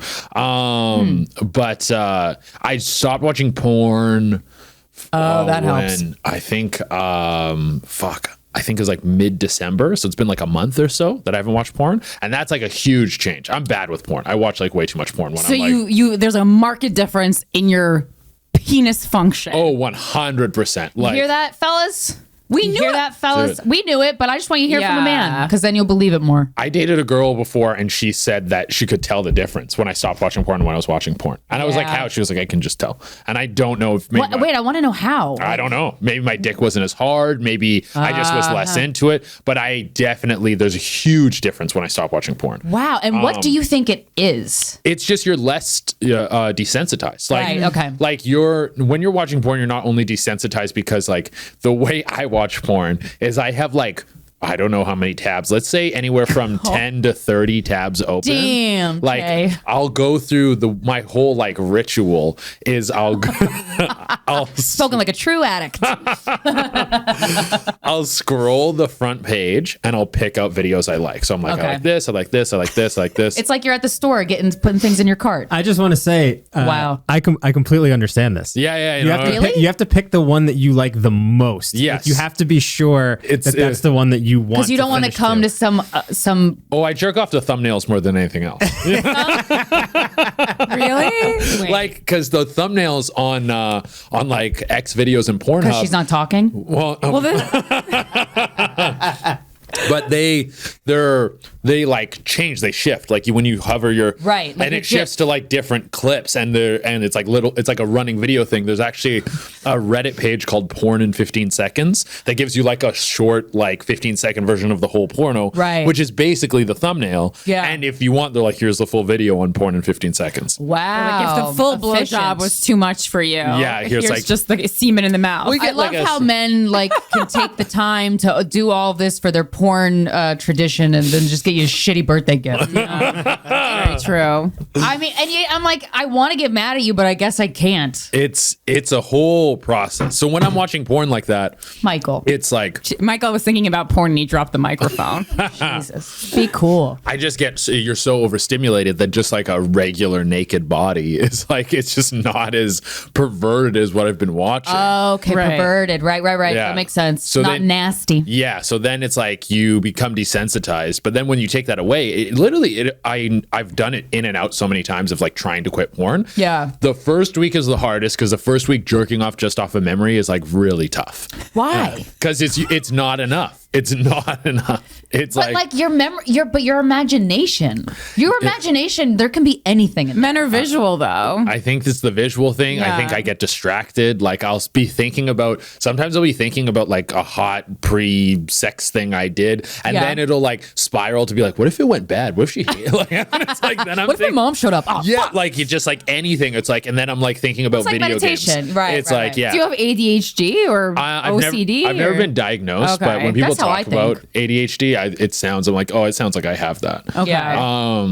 But yeah, those are all factors into the sex. Then when you take it away, after about 2 weeks, you're like back on board. Okay. And then Okay. now where I'm at, it's like the jerking off of a memory is better than porn.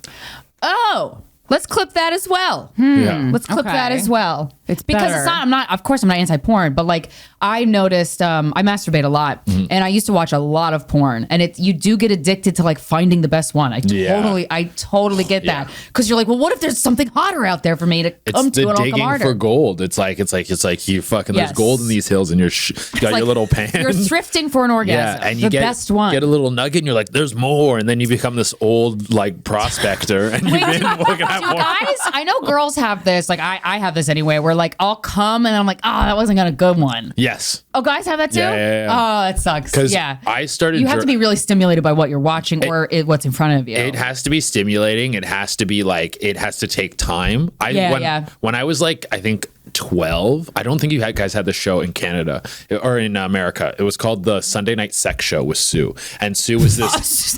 So that got real Canadian. That got so Canadian. Sue was this old lady. She's a legend. Yeah. Yes, I've heard of her. Is that like Canada's Robin Bird? I don't know Robin Bird. Kind of. She's more like Dr. Ruth a little. Oh. Yeah. And like a sweet old lady. Yeah, right? sweet old lady. She's like, here's a dildo, and you want to stick it right up your vaginal canal. And it's like, if you move it up and in, it'll do like, she'll give you like breakdowns of how to have better sex. Oh, cool. And Very matter of fact. I started watching that show as like, as maybe like a 12-year-old, because I thought that maybe there's gonna be tits in it. Nice. And come on, Sue, take the shirt off. I need tits, man. And I remember one episode, a guy called in and he was like, I come too quick. And she was like, okay, well, if you don't want to come fast, what you need to do is you need to masturbate and bring yourself like to the edge of excitement when you're about to come, and then stop. And as a 12-year-old, I was like, I didn't really know what sex was. I didn't know these concepts, but I understood that coming quick was bad. So I started jerking off like that, and I've been jerking off like that since I was 12. It's crazy. The early influences really stick with you, man. Oh, but Sue inspired you. She inspired me. So I've been edging myself. So now you never come too quick. I never come You've too never quick, had no. the opportunity to come too quick. I think I came quick one time in my whole and you're like, life. oh, And what Sue, was I'm the so sorry. reason? I think it was just like really turned on, really excited. I think we were like maybe like touching and all this stuff and kissing like on the way to the hotel. Okay. And there's like like so much foreplay in little yeah. ways. And then by the time you get there, my dick's been like, dude, I'm like, Bum, bum, he's like bum, bum. ready to go. Yeah. But yeah, no, that's like, I can't even remember how we got on this. Well, you said that you gave up porn and then your dick was working better, because I said, have you like experienced loss in dick workingness? Yes, the dick. And the type of orgasm you have. Like, do you guys have bad orgasms? Yes, or like, yes. Ugh, that was a waste. But the edging orgasm Right. when I'm jerking off, that is like, if I'm jerking off and not doing that, it's like not worth it, because you come like way harder. Wow. Huh. Yeah. Okay. I don't really edge. What does you mean? Okay, what's edging? Like, I know it's like teasing yourself, but like how, like specifics. It's when you're like about to come and you stop. And how long do you do that for? As many times as you want. Well, How long does it take? So when you're so you get yourself to almost You the and point Mike of are laughing very coming, Yeah. familiarly. and then how long do you have to stop so that you don't Right, jizz, right. but you can start again? Right. Well, That's what I'm saying. You know how your body feels. Okay, so Yeah. it's just unique like, for everyone. Sometimes when I'm like doing, Like, do you go get a soda in between? No, You just nothing lay like there. that. Like, it doesn't need to be that long of a break. Sometimes I will. Instagram. I'll feel like I came. I feel like I came, but nothing came out. Right, And my right. dick will literally do like the pulse thing. Right. But I'm like, I know the difference between when I actually come and when I'm like Wow. the edging come. And if I get I get a few of those in a row, and then I actually come.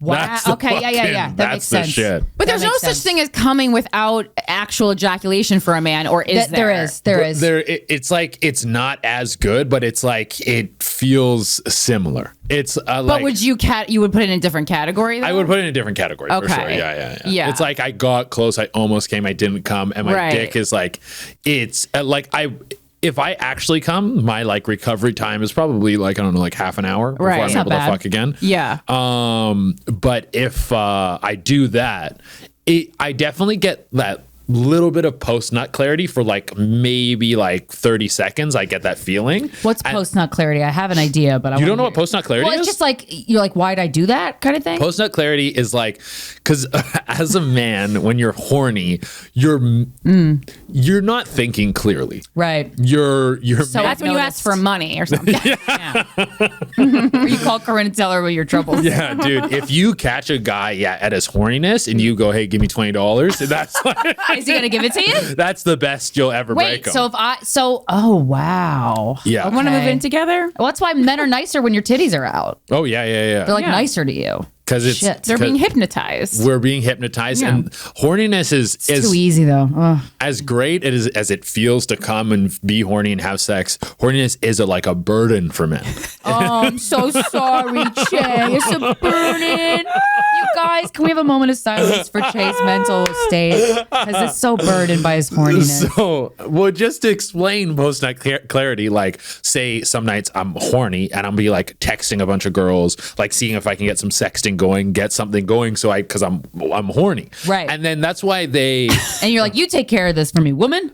Well, I'm like, it'd be nice if we could have an exchange. It's Yeah. I feel like it's a two-way street. I'm sending dick pics. I'm sending Right. text messages. Nice. I'm writing out like a novel of Okay. descriptions of Oh, how I'd like to shit. fuck them. Oh, you show up. Oh yeah, you yeah, show yeah. up in your sex. No, I sex like Ernest Hemingway. Like I'm very Drunk. descriptive. Yeah. Like I'm like, and then I do this, and then I'm using words like Oh. I try not to use the same adjectives too many times. Like yeah. Wow. No, I'm- Wait, mad thoughtful. I Good have for like you. sometimes if I write like really good ones, I save them in my notes. I was like, that was a fucking Have you ever reused? yes.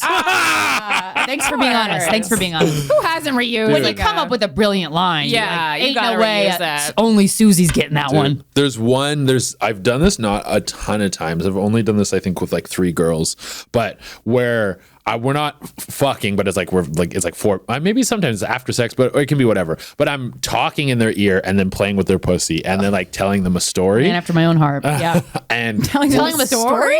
Wait, I one- don't like that part. Like the little engine that could, or no, like So I was at the store today. They didn't have oat milk, so I got almond. you can hear me lick my fingers as I turn the page. No, Call me Ishmael. it's like a sexy story. One I've used multiple times is what I call the girl in the red dress, where it's like I see you at a bar. This is so sweet. You're in a red dress. It's very crowded. It's really crowded. And then you feel me like press up behind you. Oh. And like you can feel my body on you and like my hands move up your thighs. And it's like, and you try to push them away, but you're too like close to the bar. You can't get them away. And then it basically just goes into me like playing with her pussy at the bar in public. You don't know who this guy is. And Wow. I'm doing that while I'm playing with their pussy. I've used that I like story. that you called it a story. Like it's just dirty talk. Oh, it's dirty talk. Yeah. But it's My dirty. stories. You want to hear one of my stories, But ladies? it's a a story. it's a specific narrative. right. That That you created. that I created, and I've used that one multiple times. Well, you know what though? You know what I really appreciate about your approach and technique and just overall like mentality towards sex? You care about making the woman horny. Oh yeah, absolutely. That's beautiful. That's- more that's- of that. I think For the that's world. the highlight, isn't it? Like not for a lot of guys. people. I like. I dated somebody for 7 years that was like that, and honestly, it's why our relationship was so good. Yeah. For 7 years. Yeah, because you guys would. He was really invested in me being aroused, and I was like, yeah. And you find someone like insecure with like a low sense of self-worth, and then they really try hard. Yeah, they're yeah, like, yeah. I need this. You're like, oh, okay, that's Like I feel like if you don't make the girl come when you're having sex, it's like you didn't win. Like you're trying to like. I mean, I agree, I but support this theory. a lot of people don't care. Yeah. Yeah, they just straight up don't care. And it's like, what do you can't make them care. And you don't want to want to. you don't wanna make want them. that. I don't want that. I want you to Yeah. care. Yeah. And so if you're not the type of like sexual partner that doesn't care, I'm like, yeah, Yes. there's not a lot you can do. But yeah, this is. I feel like I keep trying to go back to where we started, so I can get that as like the central point of the conversation. But I can't remember how we got over here. I think it was still just your dick not. Or, Were we still on? Viagra, foreplay. Long story short, my dick works great. Clip that. One of the topics that we touched on, or that you said, like, oh, you're interested in, or something that you think or feel that's maybe against the grain, is monogamy. Oh yeah, monogamy. yeah. Well, the whole thing with monogamy is like, I think we just have an absolutist idea when it comes to a lot of things. Sure. Like even like careers, like you're supposed to work one job and you work forever and then you retire and you die.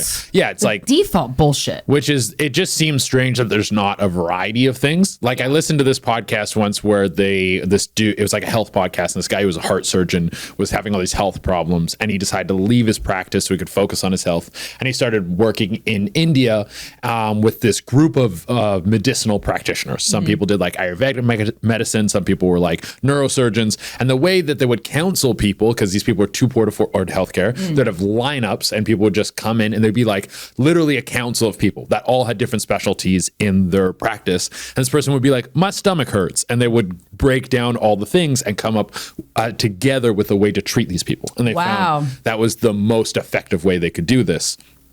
And I feel like we have these absolutist mentalities towards everything, not everything, but a lot of things, with relationships, sex, marriage being one of them. Like you're supposed to have sex with, if you can't have sex with a lot of people, you got to have sex with one person. You're supposed to be one person, marry them and be with them forever, blah, blah, blah, all these things. And I just don't think that is the way it works for everybody. For sure. And I also think it's doubly hard to get out of, to have a more experimental lifestyle, unless you live in a city, it's more accepted. But I also think you're like if you're in the middle of America, for example, you're surrounded by people who are so miserable because they went with the default thing, and they're like, well, don't you fucking be happy? Fuck you. You gotta be miserable with us. And like that also keeps it going, keeps it brewing. Do you know what the console wars are? Have you ever heard of this? No. So there's like Xbox and PlayStation. Like game console. Yeah, and people It's like UN? What's that?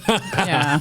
People will buy one, and then that's like part of their identity, so they defend it. Like if people were like, Xbox is Like shit, Adidas like versus Nike? Yeah, I own a PlayStation, Xbox is shit. When really it's like these companies don't care about you. Yeah. But because you've invested in this, it's part of your identity and you have to defend it. Because if someone says like, oh, this is bad, then part of you is wrong. Right. And you've made a wrong decision. Yeah, because most people's self-esteem has some dents in it. Yes. To say the least. Exactly. Yeah.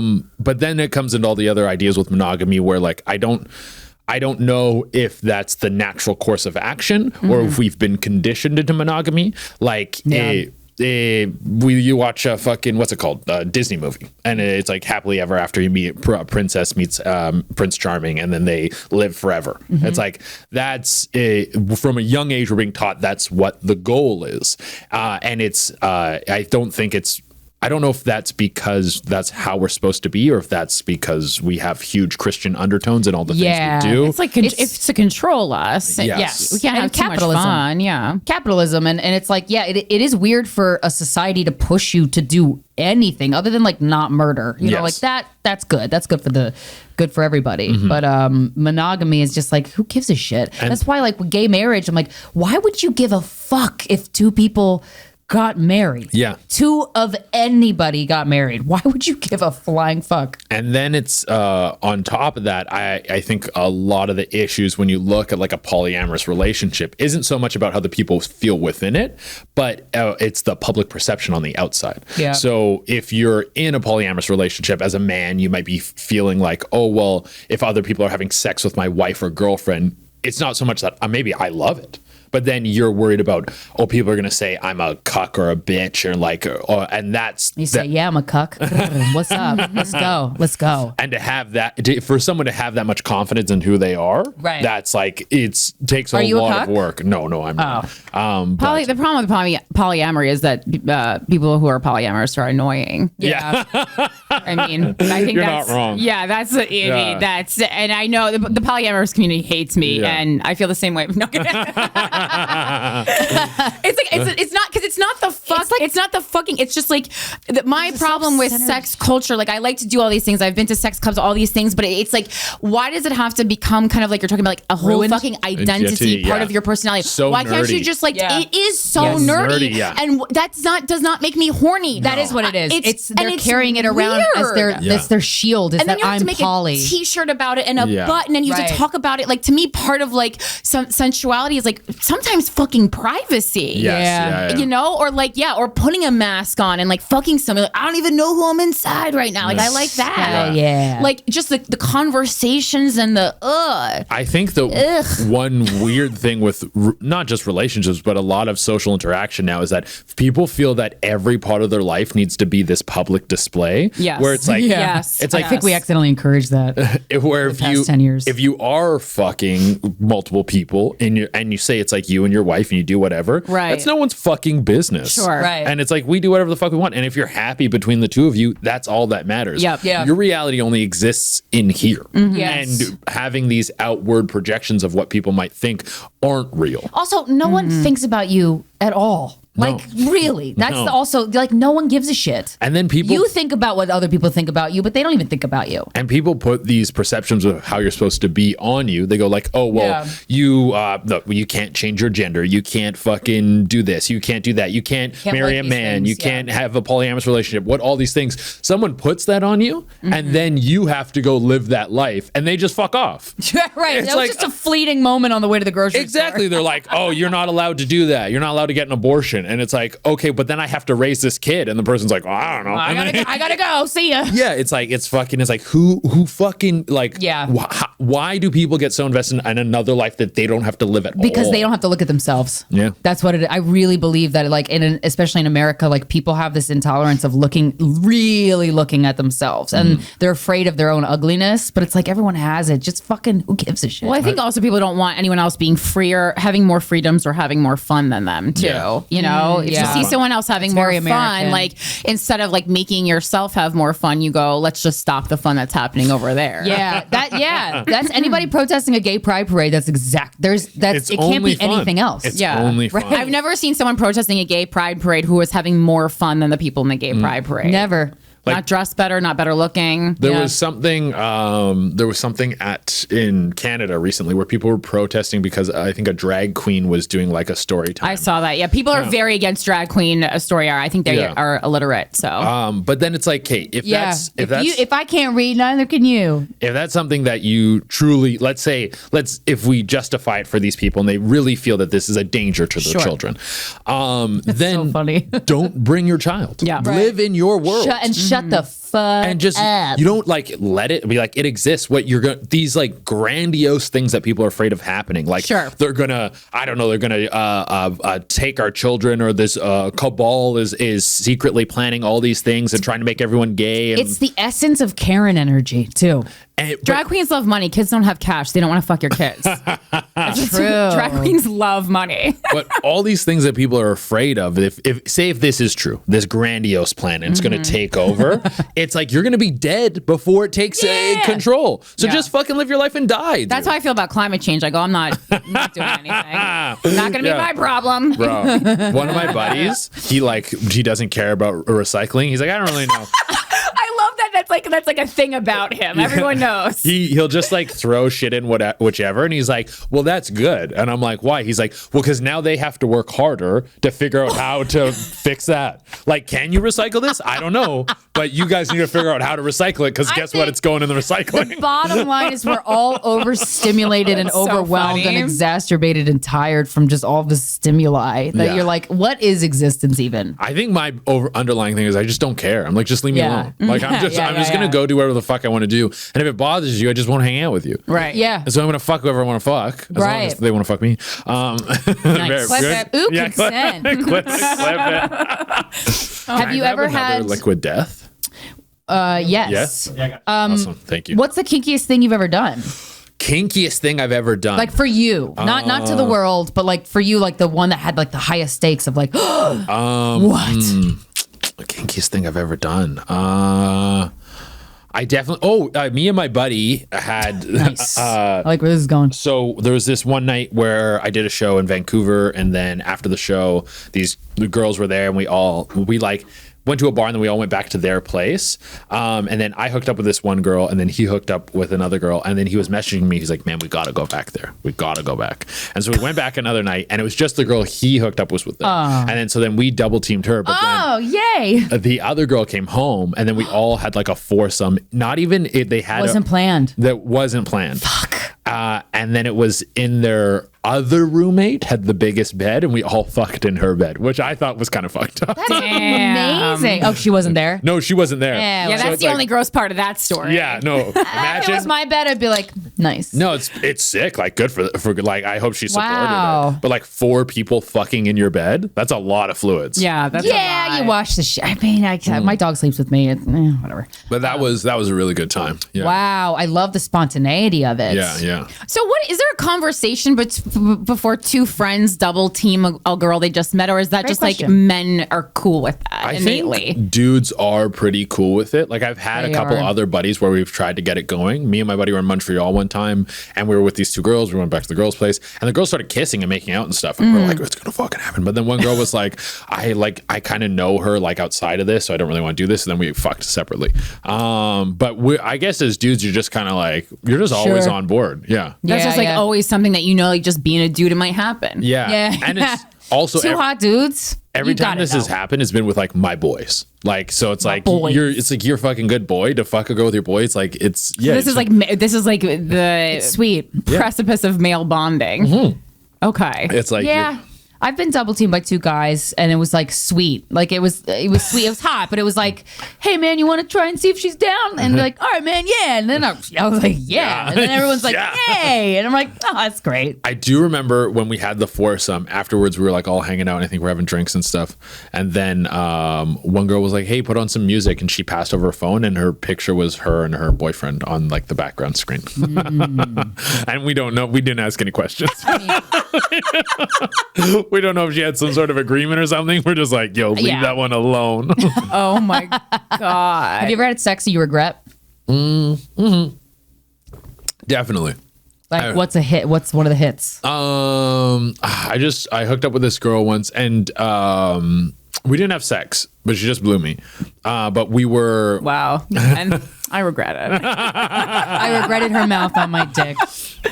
But she just was like kind of rude and mean, and like we were talking before, and then we like this was, I think it was at a show, and then we're like walking back to the hotel, and as we're walking to the hotel, she kept saying like progressively fucking more outlandish shit. She was like, the people, I think, where was this? Fuck, I might have been in Mexico.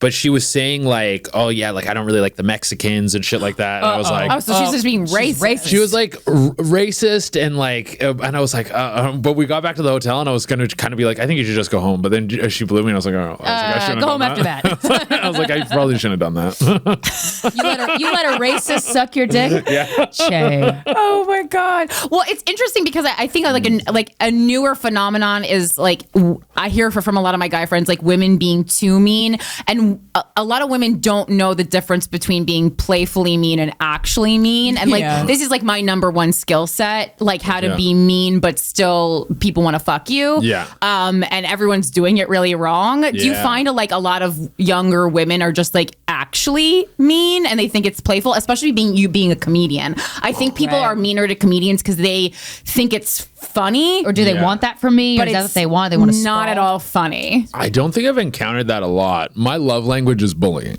Right. So like that's Oh, Wait, interesting. Let's get into that. Because you feel kind of like, I don't know you well enough, but like you feel pretty masculine. Yeah, you Yeah. feel like you're on like a Disney kids show. You know what I mean? But you got a kinky you're side. jovial. But you have kinkiness. Yeah. Too. Like you got the both of them. You know what I mean? Like you have the kindness, but also like bend me over and choke me kind of thing. Yeah, yeah, so they can both coexist. Because like people can take women take bullying too far. yeah. Yeah. I think I It's like always a bummer. I will. Yeah. It depends on like how well I know a person, Right. But definitely the people and like girls I've dated that I've had like the best connection with are when we're like making fun of each other constantly. But okay, but Yeah. you're giving it back though. Oh Okay. yeah. Where it's like going back and forth. Yeah, it's like whatever it is. It's like you have to be able to pick on each other constantly. Sure. That's how I communicate with like my family and stuff too. Like we all bully each other. Yeah. I also enjoy that, but it's hard sometimes. And sometimes like, especially when you're meeting someone, I did a lot of comics. So you're meeting someone and it's fun, but then they really get in a pissed at each relationship other. with me and they think like that that's all of a sudden I'm going to be like making them sandwiches and patting their back. And it's like, no, it doesn't shift now. Yeah, no, I'm like, that wasn't like a fake personality. That was like my actual And they're like, oh, wait, personality. because mine was. Oh, whoops. We weren't doing the fake thing real quick up top. Because I like when they're like mean to me too. To me, it's very helpful to, especially in this profession, to keep my ego in check. Yeah. Be bullied a little bit. Yeah. Well, it is, and it's also it's a great way to communicate honesty too, because sometimes someone says something, they're going to rip you about something, and you're like, I actually do kind of do that, right? And you can. It's a way to laugh about your flaws that I appreciate. Yes. Yeah. But no, I don't think I've encountered women that are like too mean. I mean, personally. But you only just came to America. How long have you been here? Only 6 months. Yeah, you're fresh. Oh yeah. Okay. Give it some time. You'll meet the mean chicks soon. Give it some time. Right. Not that like Canada doesn't have mean chicks, but I do think like it. I don't know. Is there what's going on with like the feminist movement in Canada? It's pretty similar to America. I think it's pretty much the same. It's where you go like province by province, which is similar to here state by state. Sure. Where like I think it's like really strong in Toronto. Toronto is where I would say like the biggest like rah feminism stuff's going on. And then if you go to like Alberta or like the East Coast, you're not going to get that much of it. And the East Coast Canada is where it's like the most fun. The chicks almost feel like bros. Like really? Like, yeah, they're like everyone. The East Coast is fucking sick. It's kind of like our Florida, where like the underlying tone is people just want to have a good time. Okay. Like everyone just wants to have fun. Like politically, I wouldn't say they're like Florida, but like in a way where people are partying, they're going to like, let's go hang out on the boat. Let's drink all day. Let's do coke at night. Ooh. And the chicks are loose. Loose. Yeah. I was in St. John's for 3 weeks, and the first week I fucked 4 different chicks.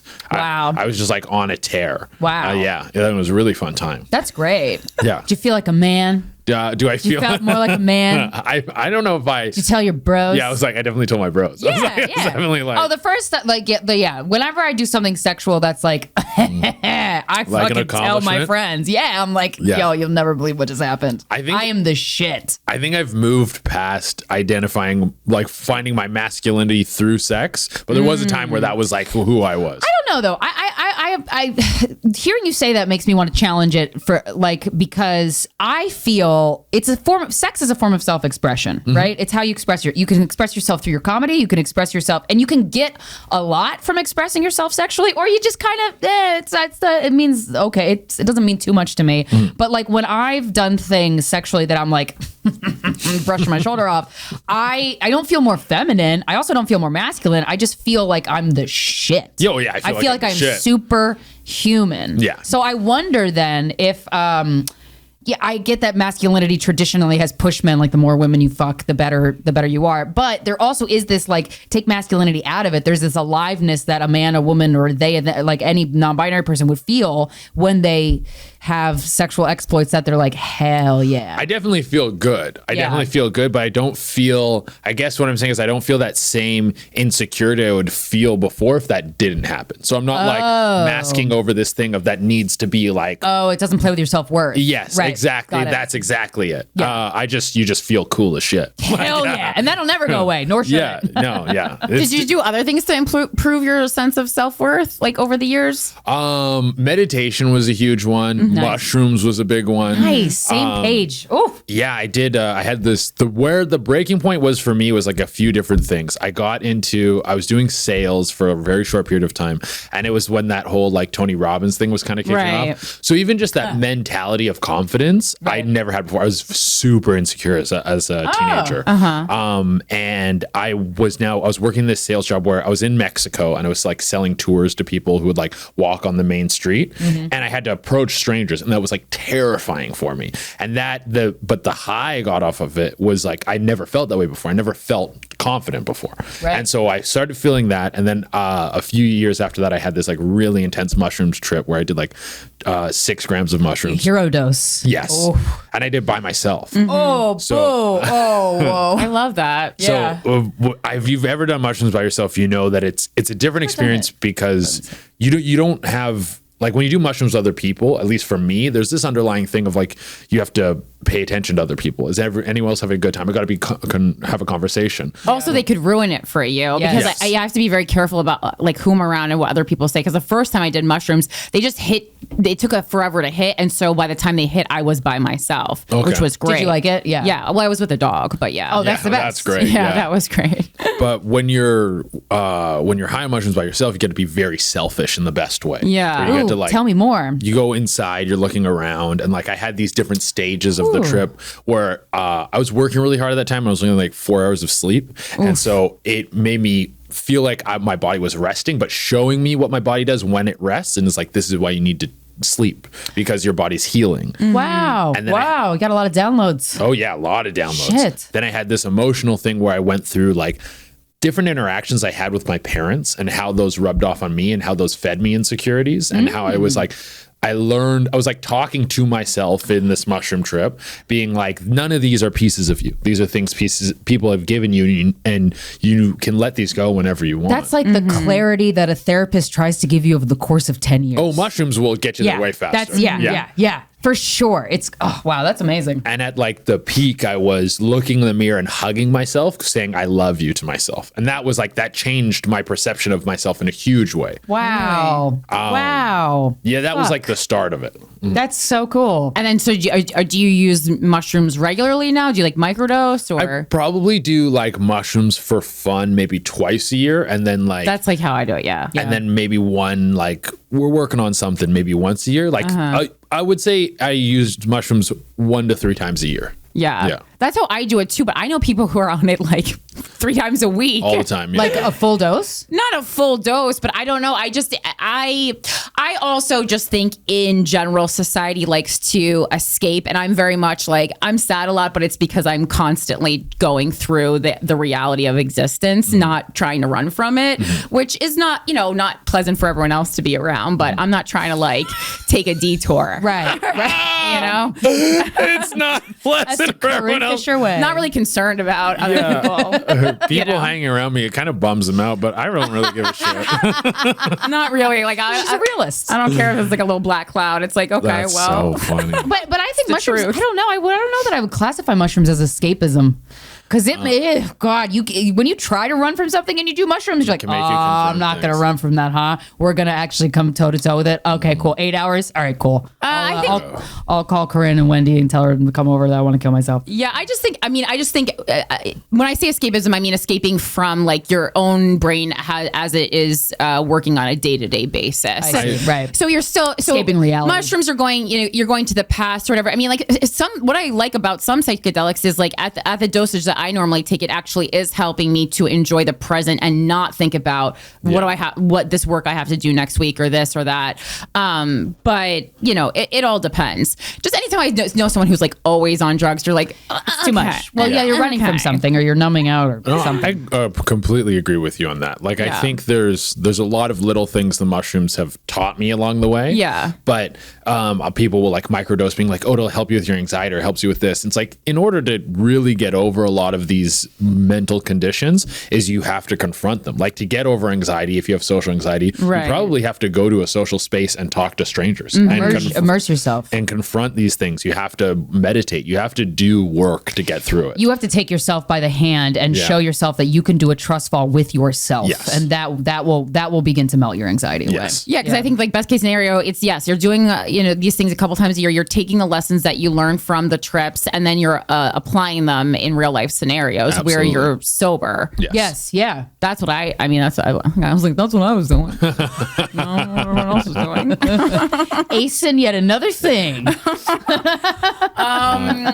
What? Okay, wait. I was like, give me this list back. Oh, okay. Yeah, we'll wrap it, but Wrap it yeah. up. This is what I wanted to talk about. So the religious influence on sex. I'm upset. Okay, so doing this show for like a decade, Krystyna and I weren't raised like super religious, so we don't find a lot of like a religious effect on our sexuality. It's more like societal. But what you had kind of talked about that a little bit, and I'm obsessed with religion as a concept. So, like, I wasn't raised religious at all. Okay. Nice. But I think they're just intertwined in society. Yeah, absolutely. Like you. The Virgin Mary. The Virgin Mary. Yeah. The what?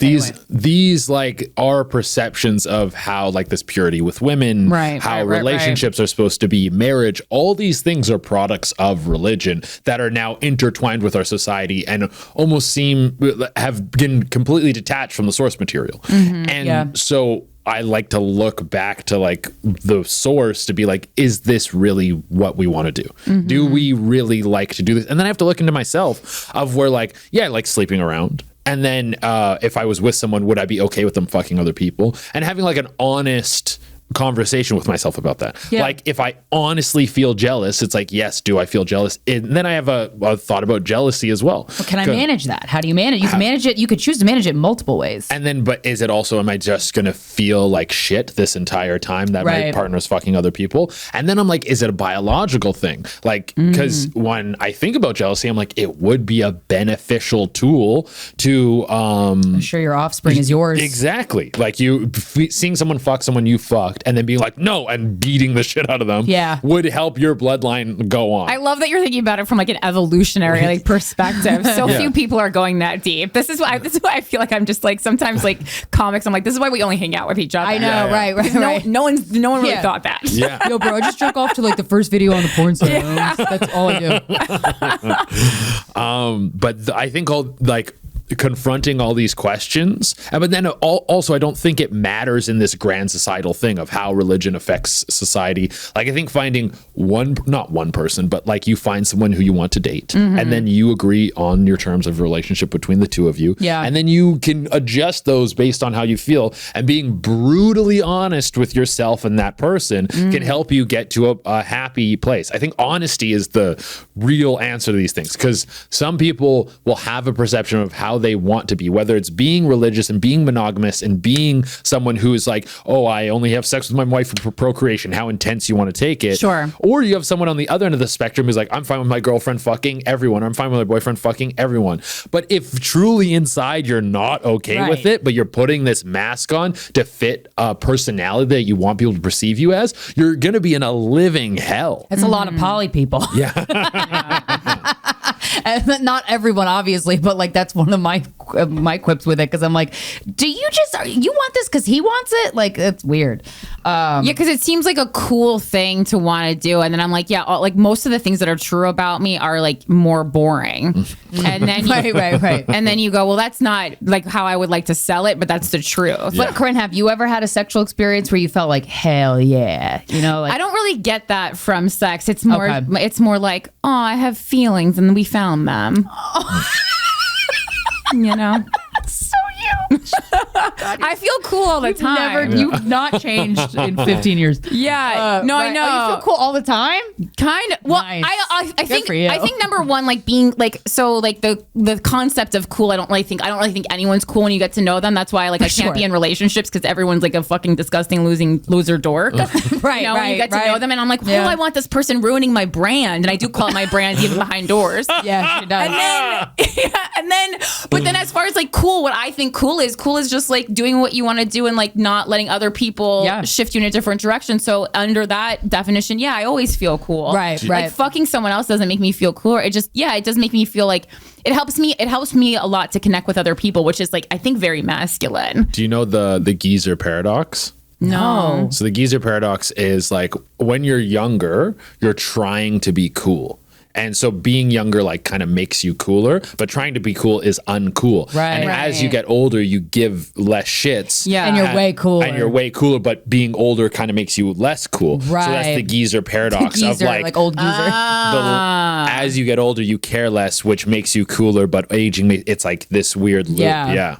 That's interesting, because sometimes, to me, there is nothing cooler than like an 80-year-old woman, like I feel you down like with just like accessory. There's something about being very old and still having time to accessorize. Yes, when you have fashionable glasses and you're above 65, I find you attractive. That's so attractive to me. I never accessorize, but I think I'm gonna have time when I'm 80. For sure, you will.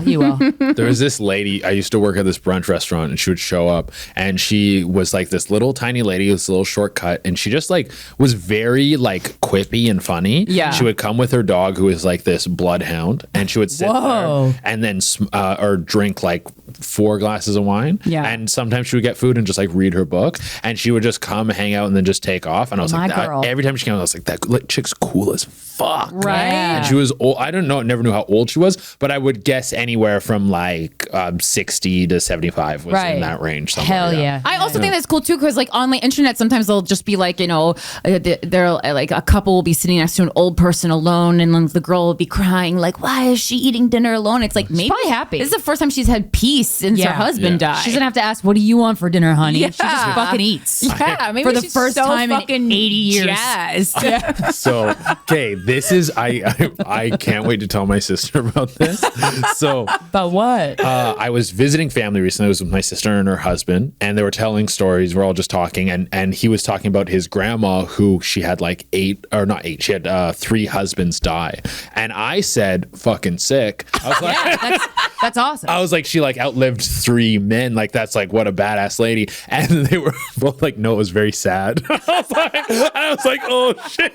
Sorry. They bring I was it just up thinking of her all the freedom. time now. They're like, yeah, fucking sick. All your grandmas are dead. But I'm like, you guys would get it. You guys get my perspective, Yeah. right? Yeah. Also, like she got 3 guys to marry her. Yeah, like what a badass. Yeah, That pussy good. Clip it. That pussy good. It said only to your sister. Yeah. Oh my god. Yeah. That sounds badass. Anytime you look up a celebrity and they have like 7 divorces, I'm just like, what is going Yeah, on? what there? happened? What What is going on happened? there? It's fascinating, and it's just such a common thing for like celebrities, like who like Elizabeth Taylor. I think like a lot my God, of 8 like or a 7 or 8? lot of husbands. And it's like, That's why? great. That's fun though. I don't know. I Just kinda, like get married. Yeah, it's like the wedding's fun. I don't know. Well, I think it's like that addictive quality that people have around love. I definitely have this. It's like you go so hard for a couple months and you're like, okay, I'm Yeah, done. yeah. This I'm is done boring now. now. I love that. You're Yeah, not no. as fun to me anymore. Yeah. Or my It's so favorite fun. concept, Yeah. getting married and divorced to the same person a couple of times. Like you just can't We've decide. interviewed a couple people that but have every done that. time you do it, you go hard. I really like that. Because it's like, I don't want to do it when it's work. Right. That's not when I want to be Right. invested. I want to be there for the ride. And it's like, okay, I'll see you later. Yeah. When things get rough, you leave. Yeah. Right. Yeah. We get it. This has been really fun. You're a fantastic Guys Who Fucked guest. We really appreciate Thank you. you. Where can we find you online, and what would you like to promote? You can find me on all social media at Che Durena, CHEDURENA. You can get all my tour tickets at CheDurena.com. I'm currently on tour. I'm going to be in Washington. I'm going to be in Rhode Island, Indiana, California, Arizona, and Texas. All Amazing. those places. Yeah. Great. Thank you so much. Thank you so much for being on the show. This Thank has you for having been Guys We Fucked. I'm just going to look at both cameras because I forget. I don't know which one is on me now. Center? Thank- This has been Guys We Fucked, the anti-slut shaming podcast. We'll talk to you next Friday. Bye.